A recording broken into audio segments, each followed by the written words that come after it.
Okay, thank you. Thank you, everyone. We just heard in the fireside chat with Julia Hoggett towards the end, she was talking about sustainability in our marketplace and the activities they're working on, including on standards, product development, and on specific topics like climate action. Julia was here in the region in Dubai for COP28 last year, which I think inspired a lot of activity in the region. I'm very pleased to be with you here today and very grateful to our hosts, AFCM and the Qatar Exchange. The United Nations Sustainable Stock Exchange Initiative, we have over 130 exchanges around the world as members, including most of the exchanges from this region. We're very proud and inspired by the work that's done in this region, particularly by the exchanges on the stage today, who are all very active in promoting different aspects of sustainability. It is a complex space. There's multiple things that can be done. We have got a poll somewhere, if they can put the poll question up, and everybody's free to answer that. They'll put that up in a minute.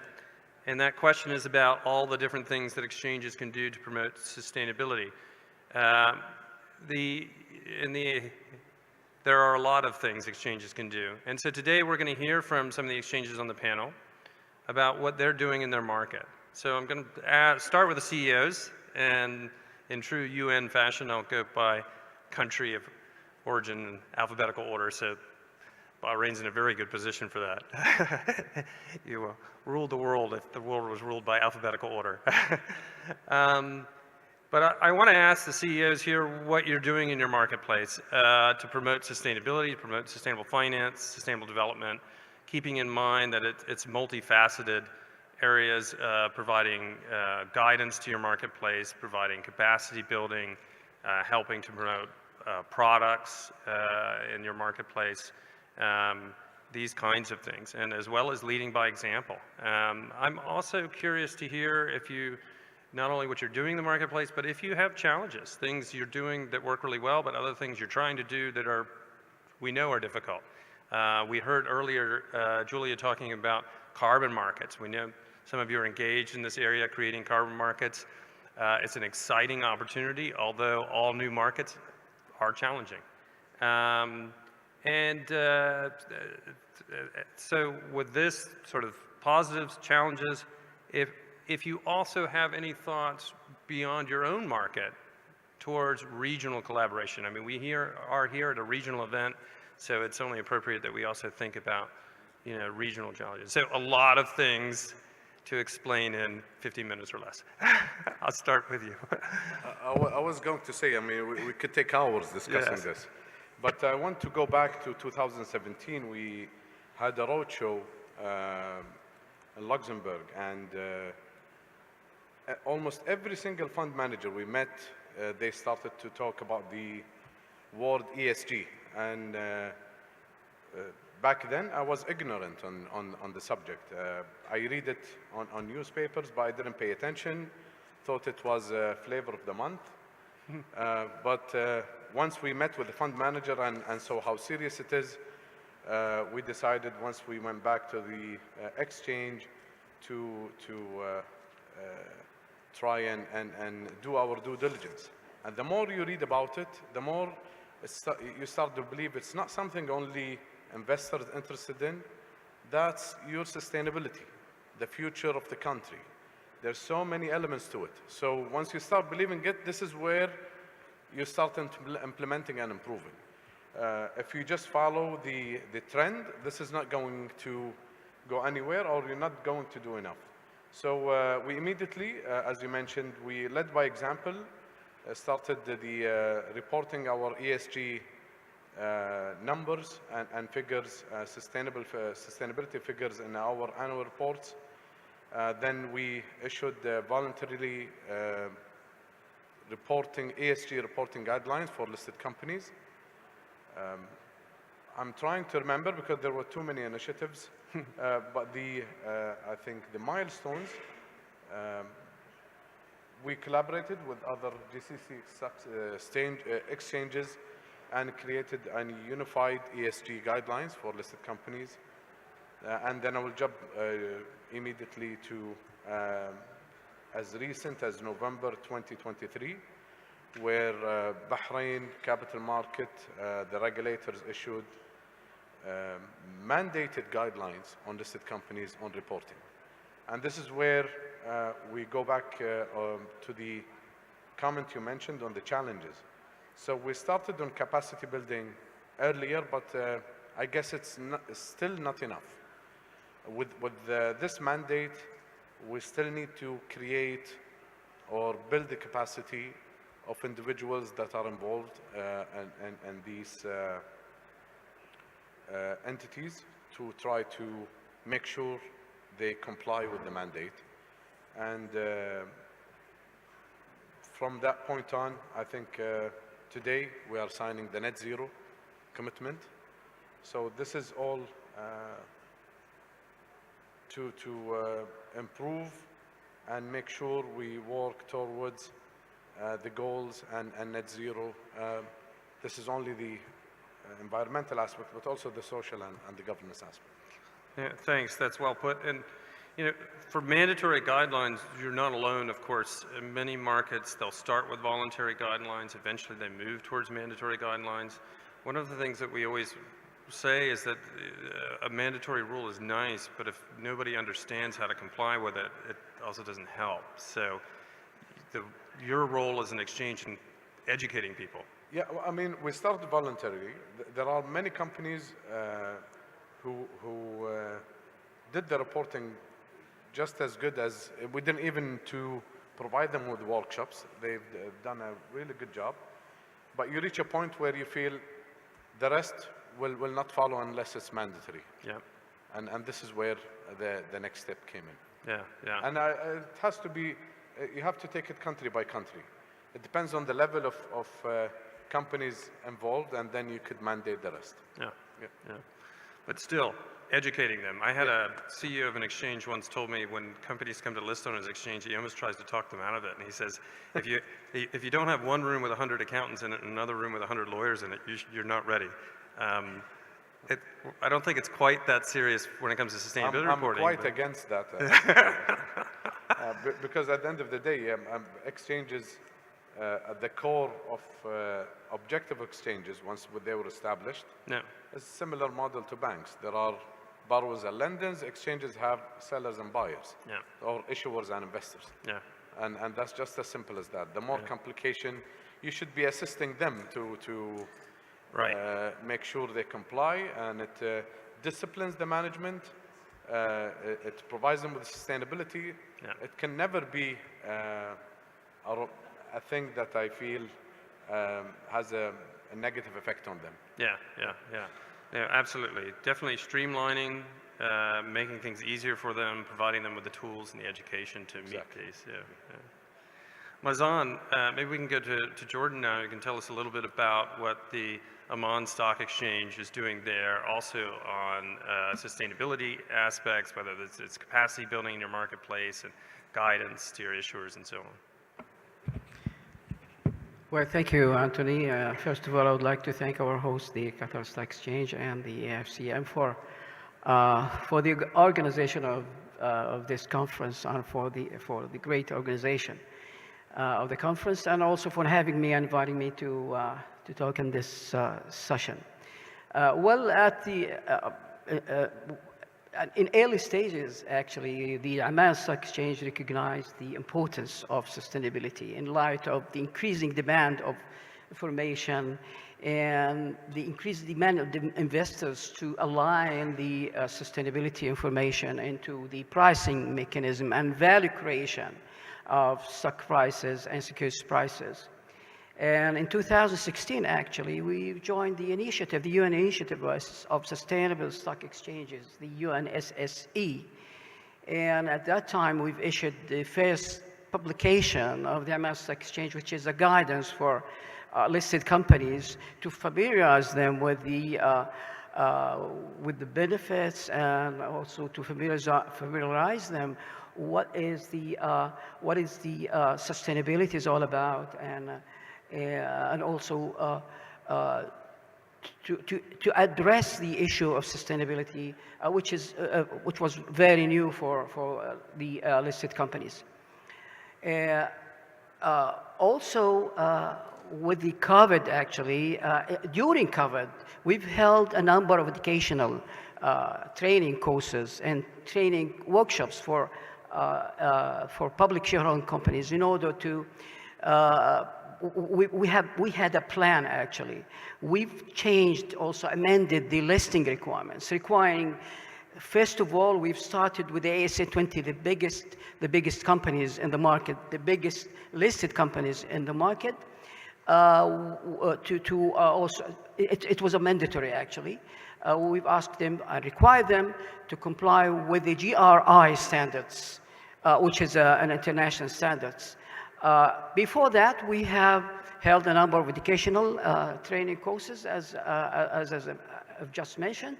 And also, after that, in 2022, actually, all listed companies, the ASE2 listed companies, the biggest, as I mentioned, the blue chips in the market, were required, mandatory requirement to issue their sustainability reports. In 2023, all the ASE20 complied with the requirement and issued their sustainability reports. Also, in September 2022, we've signed with the IFC an agreement it was actually an initiative to train the listed companies, and again, with the ASE 20 companies, in order to oblige them to issue their climate change reports. We've started with IFC to train these companies.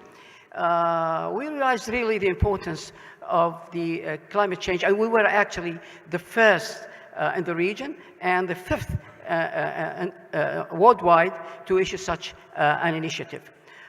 We also regularly, starting from 2020, we've started to issue our sustainability report as a stock exchange, as a leading example for other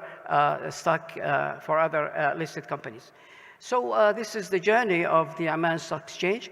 We will continue actually to generalize these requirements for other public shareholder companies, in addition to the ASE 20 companies. Yeah.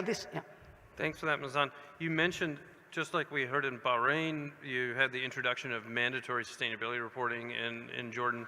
Can you tell us a bit about how that was received by your issuers?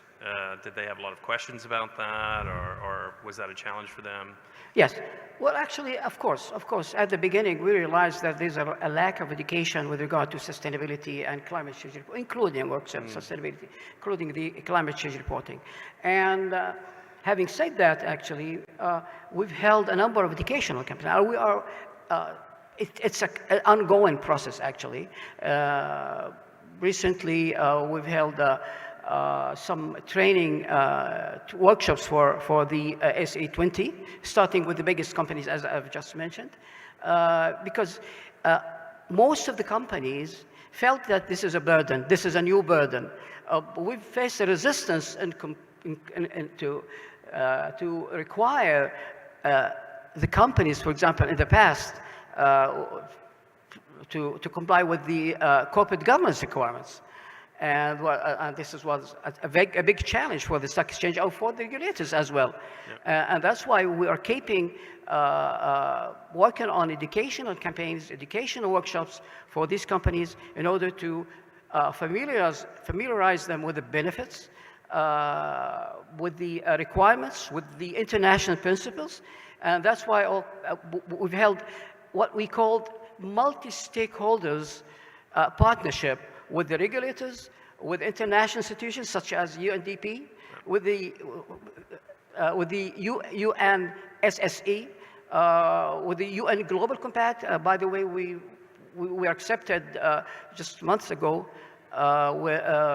in UN Global Compact. Yep. As a recognition of our efforts with regard to achieving the global principles and the SDGs, the UN SDGs.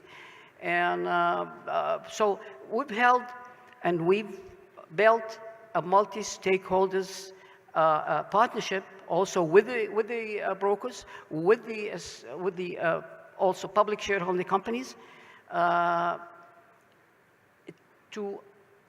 in order actually to educate them, in order also to knowledge sharing, to build a knowledge sharing mechanism and strategy with these companies, in order to also, as I mentioned, there is a resistance of some of these companies, especially, let's say, not the big companies, the other listed companies, actually. There's a kind of, as I said, lack of education. There's a kind of resistance. But nowadays, I can say that we've overcome all these challenges and successfully, actually, we have proven that educational campaigns and educational workshops that we've held had a successful impact in order to generalize, let's say, this experience to other listed companies.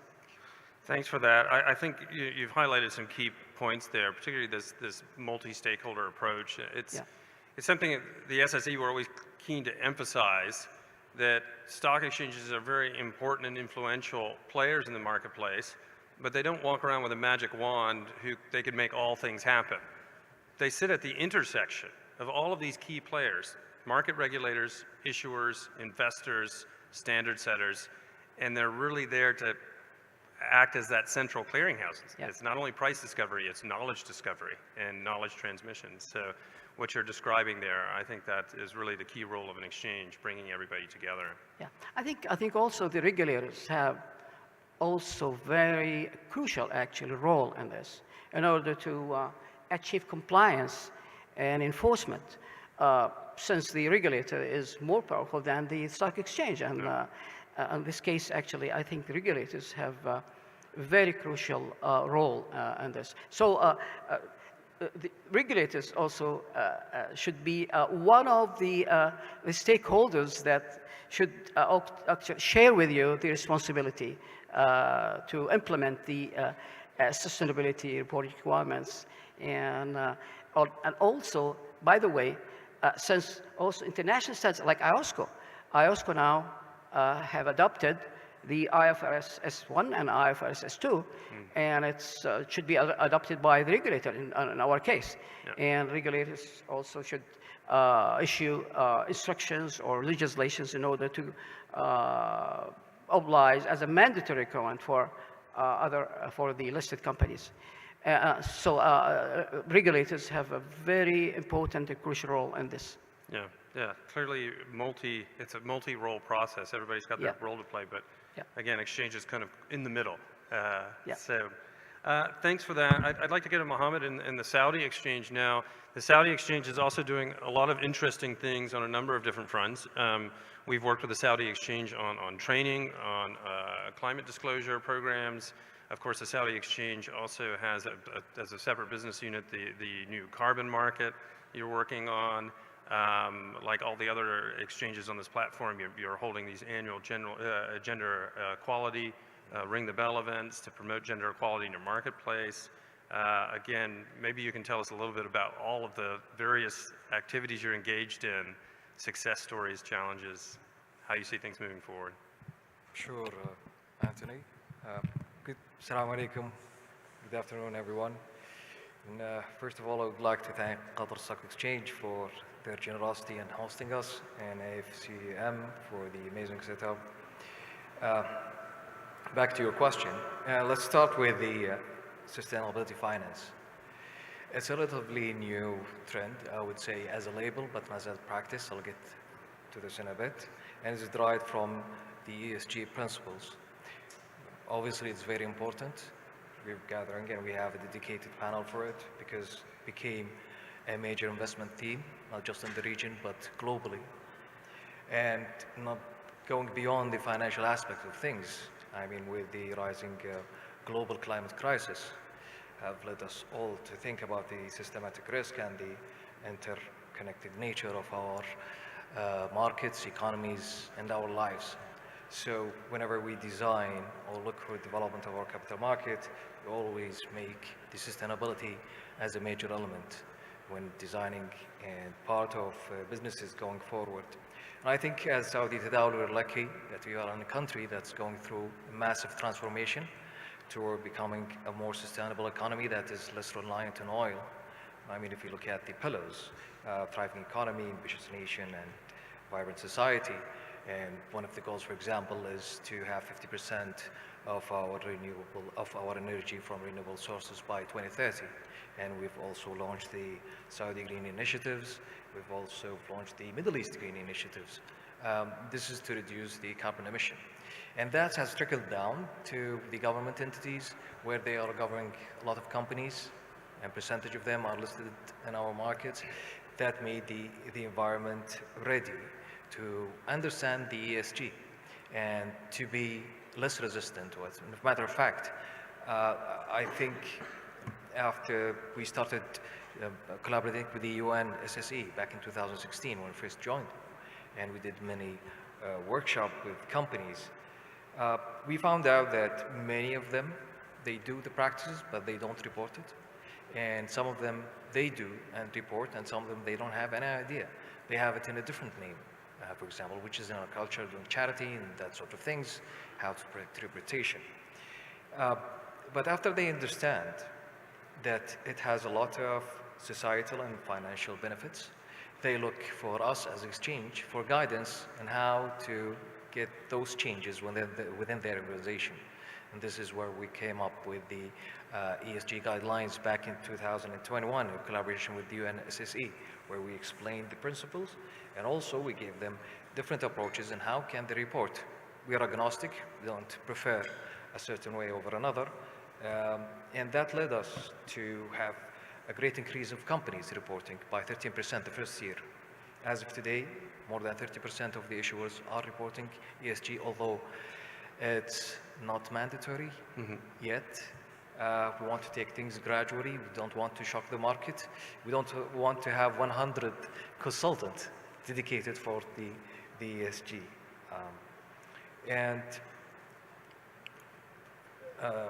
We didn't stop there. We did one-to-one session with the international rating agencies. And we've seen a good increase in their ratings. We have done a lot of meetings with ESG-focused investors and how we can enhance our practices as well from practical point of view. Because you don't want to go into theory without the practice, and then the companies will lose their enthusiasm, and maybe they will lose a lot of value in going toward that direction. And that played very well for us. We've seen a good inflow of investment from ESG investors that impacted and showed a real value for some of the companies in our markets.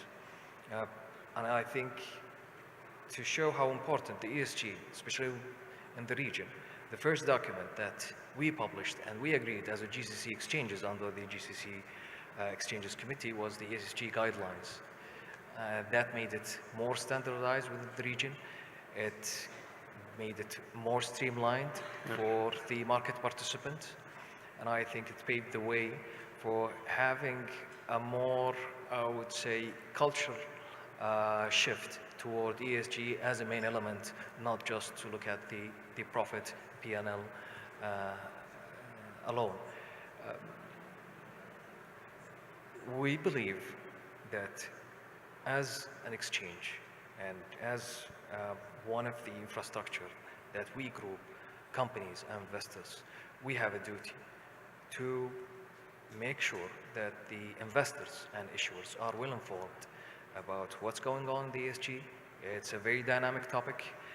We should be ahead of the game, and being a market leader, I think we have more responsibility toward this thing specifically.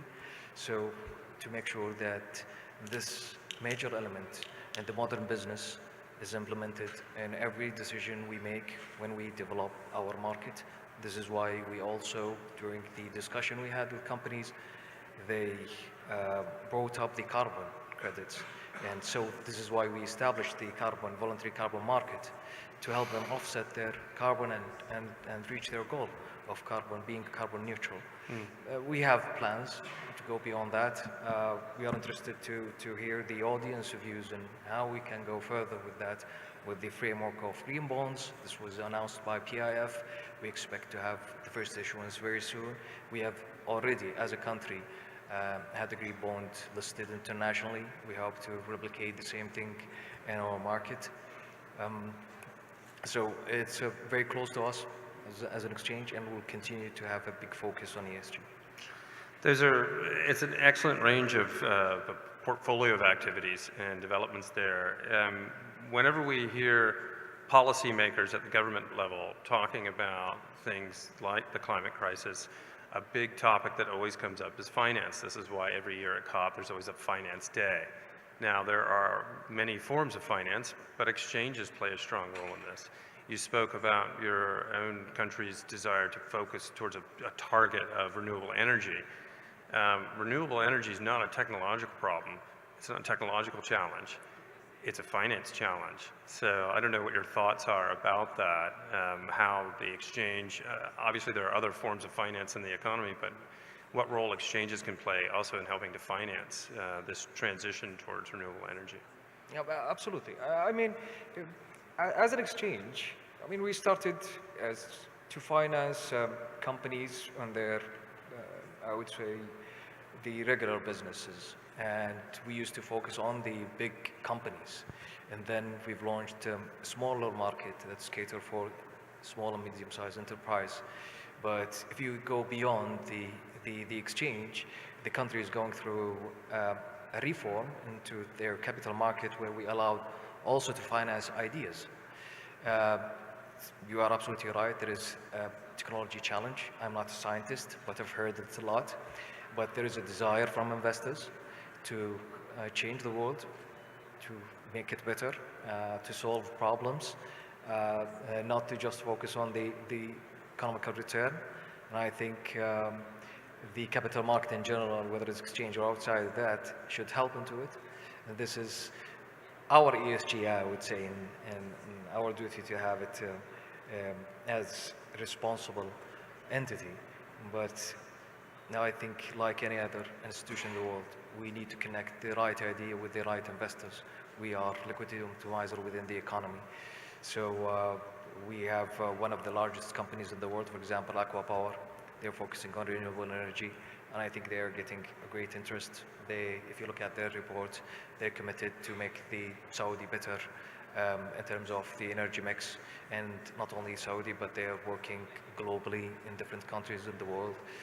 They have major projects in the GCC, in Africa, in Asia, and they're growing, and we believe we played a role in that. When they become listed company, we gave their story to the world, to the millions of investors. We gave them an easier access to capital where they can do a lot of investments in R&D and help other countries that they also have their own goals of reducing their carbon emission. So yeah, I think we play a very big role, and we should be responsible about it. Your carbon exchange, it's also interesting because it touches on a couple of points. There's the most obvious point, which is facilitating carbon mitigation, that people can buy carbon credits to offset their emissions. But a lot of the carbon credits that are sold in the exchange, in fact, are being developed in Africa. We're privileged to have a couple of African exchanges with us here.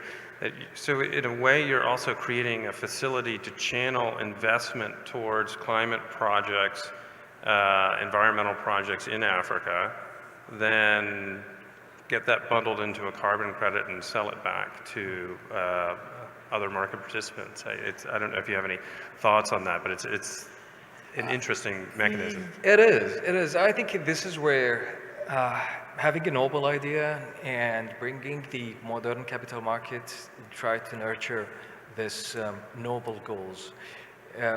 If you are carbon positive, you should be rewarded, and I think our markets is doing that. So we did it in Nairobi. I think we did 1.4 million ton, which is a very big and I think the largest auction ever.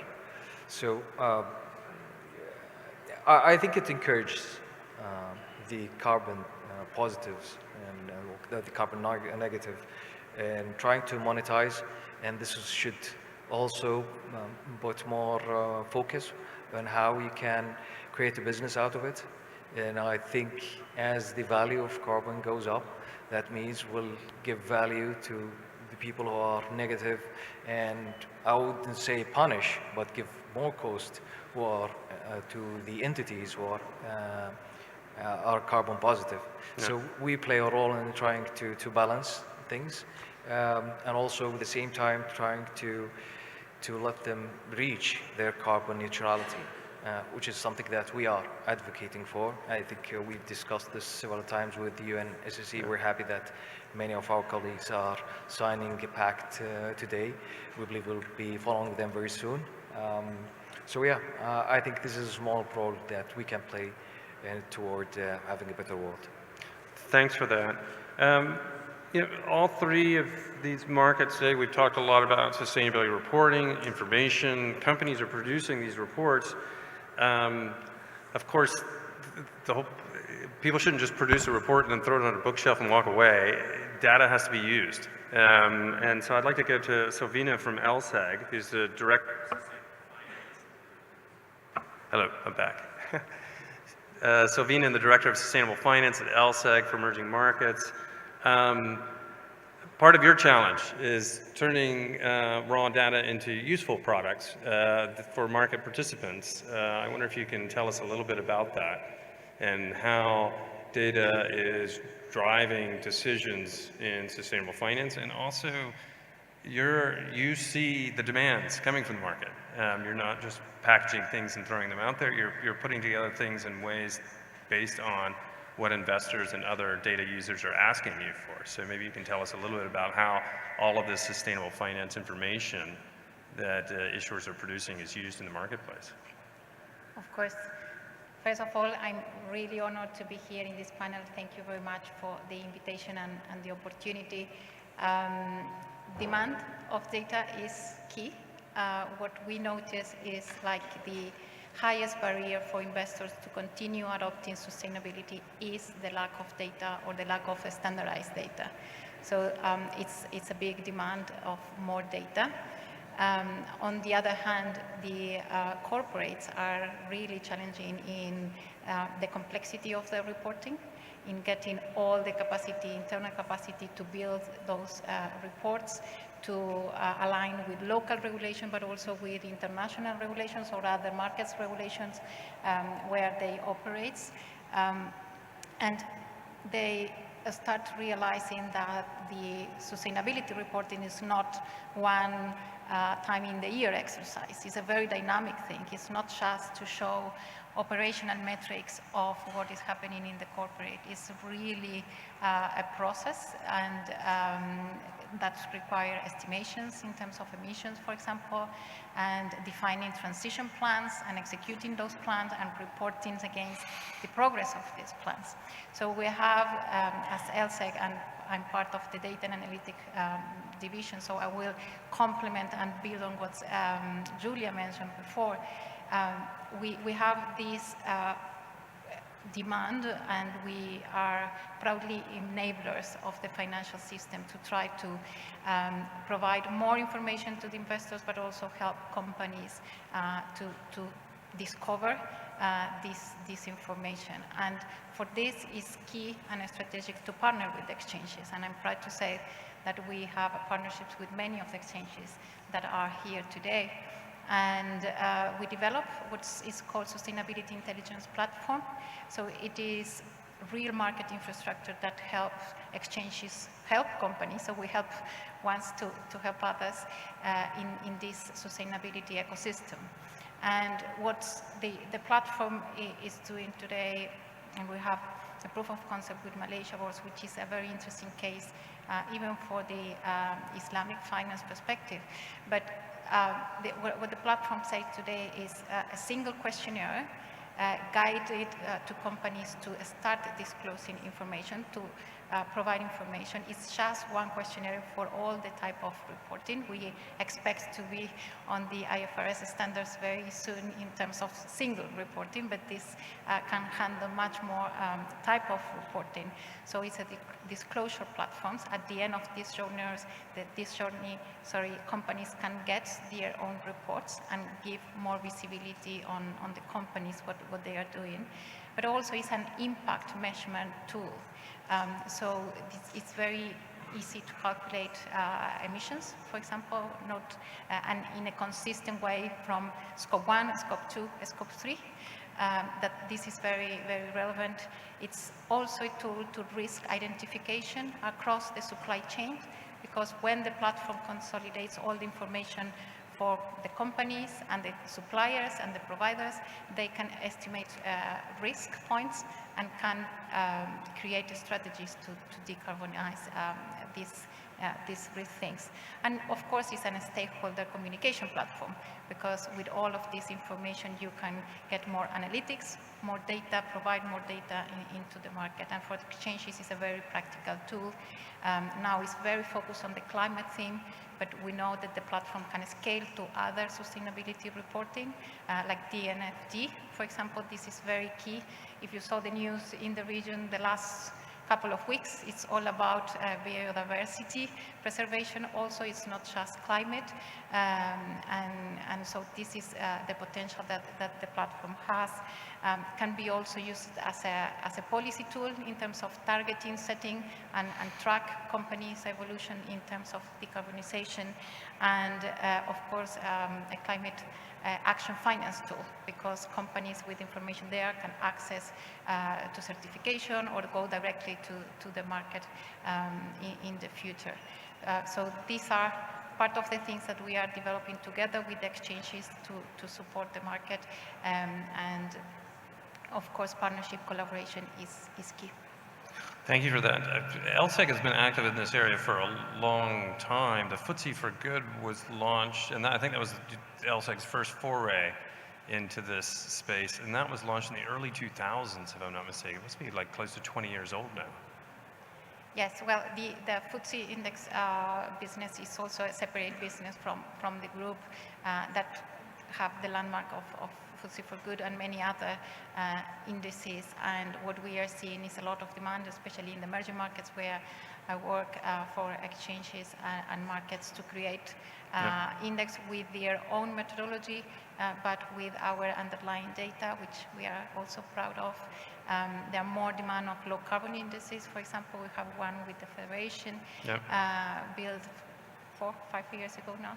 And so yes, of course, indices is a very practical tool for especially passive investors, but we are seeing a lot of more demand in the region. No, it's fascinating. I think about what Sheikh Khalifa said earlier about this not being a fad, and indeed you've been working on this for a long time, and from what you're talking about, it's the data demands are getting more and more sophisticated going forward. So very interesting. Yeah. And just in being aware of time, the tablet's not working, so I'm looking around at me. If we can put the results of the poll up, just curious how that turned out. Aha. Everybody saw through my trick question. It is all of the above. I think it's just really to emphasize that there are many, many different things that exchanges can do to promote sustainability.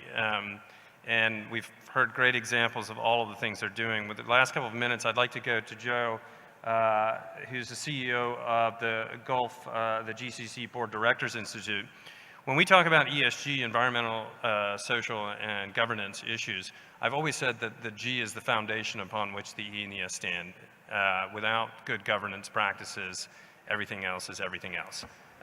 So I'd love to hear from you more about how you see sustainability aspects being integrated into governance practices in the region. Thanks a lot, Anthony. And first, let me say it's a privilege to be alongside the exchanges, who essentially, to address the topic on the screen, I think are the key drivers towards sustainable economies. And we've heard how important the exchanges are in convening capital markets. But before I answer your question, Anthony, I just want to thank Rami and the team at AFCM, CEO at the Qatar Stock Exchange, for bringing us all together for this wonderful showcase of what should effectively be about sustainable marketplaces for sustainable economies. The GCC Board Directors Institute, just as Anthony said, we see the G of the ESG, so the governance aspect, as the umbrella under which all factors, material factors in the integration of thinking towards sustainable economies, sustainable investments, are essentially seen. And for me, governance, it's a very broad umbrella, and it's a difficult one to respond to in a few minutes. But I think at every level of any business, whether it's public listed companies, whether it's government-owned entities, whether it's family-owned businesses which drive a lot of the regional economies, what you want to see is stewardship of the business assets at every level. And it isn't just, as we all know, about making money, albeit you can't really start until you are running a decent, if not sustainable business. It's very much about beginning to address what other stakeholders expect, just as Mohammed was saying. I come from the investment community, and I think it goes without saying in this day and age, whether it's my generation, a bit of an older generation, or indeed my children's generation, the next generation, have access to so much information about what's going on, about what we think we stand for. And I think it's beholden upon us to address what they're thinking and what they're demanding as stakeholders. And it's very encouraging to hear one of the speakers earlier talk about the next generation in terms of savings, investment, and contributing to sustainable economies. So at GCC Board Directors Institute, we are part and parcel of the market ecosystem, which these champions sitting alongside me from the exchanges bring together. And we're very much about trying to support what we see as leadership. And if I could put it in the context of stewards, really, of business assets, and not just thinking about what we should do with those assets, but thinking about what those assets mean to the next generation among many other stakeholders. And I don't know if I've answered your question well, Anthony, but the thinking around integrating whether financial or extra financial factors into the investment thinking, into the business thinking is clearly a role that we're all having to play, and increasingly so given the demands of all those stakeholders. Thank you. Joe, if I can follow up just quickly, we've done training on climate disclosure in Bahrain and Saudi and Jordan, and we keep a lot of statistics about who participates in these training courses. And we always thought that all the participants would be people from the accounting department or the sustainability department. And it's true, most of them are. But we're seeing double-digit percentage. About 20% of participants are board-level participants. And we think that there's a hunger out there for board literacy on climate. So board members don't have to prepare a climate report, but they do need to read one. And they need to be able to ask an intelligent question about it. Can you give me your thoughts on board literacy on climate, for example? What you think about that and preparedness of board members to deal with this sort of thing? I think all businesses at every level face so many challenges, so much complexity, and so much of it's coming at us so fast. And clearly at the highest level, the board directors level, they are in effect the stewards and responsible for making sure that we all do things in the right way and that we try and encourage sustainable businesses for sustainable economies. And I think it's a generalization, but I think it's true. If you looked at most boards, they tend to be, what's the polite way of putting it? They tend to be much of a muchness. And given what I said about complexity and pace of change, you'd hope as markets develop everywhere that we're able to address some of the needs of some of the stakeholders that I've mentioned. And in many ways, it's a competition for the attention of those important stakeholders. And ultimately, being in the world of exchanges here, it's a competition for capital. And if the boards of directors aren't able to understand and address some of those issues or concerns, then frankly, they're going to be left behind. And there's no excuse in this day and age because of the amount of information that we have to hand.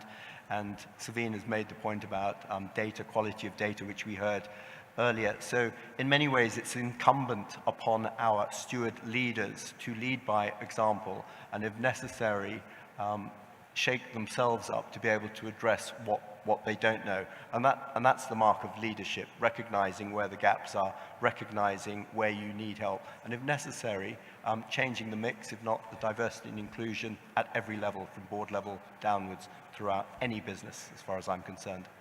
Thank you very much for that, Joe, and thank you very much for all of our panel members today, and again, our host, AFCM and Qatar Stock Exchange. I really appreciate all your comments. We've already stolen 4 minutes from the next session, so I should probably end it there. But thank you very much.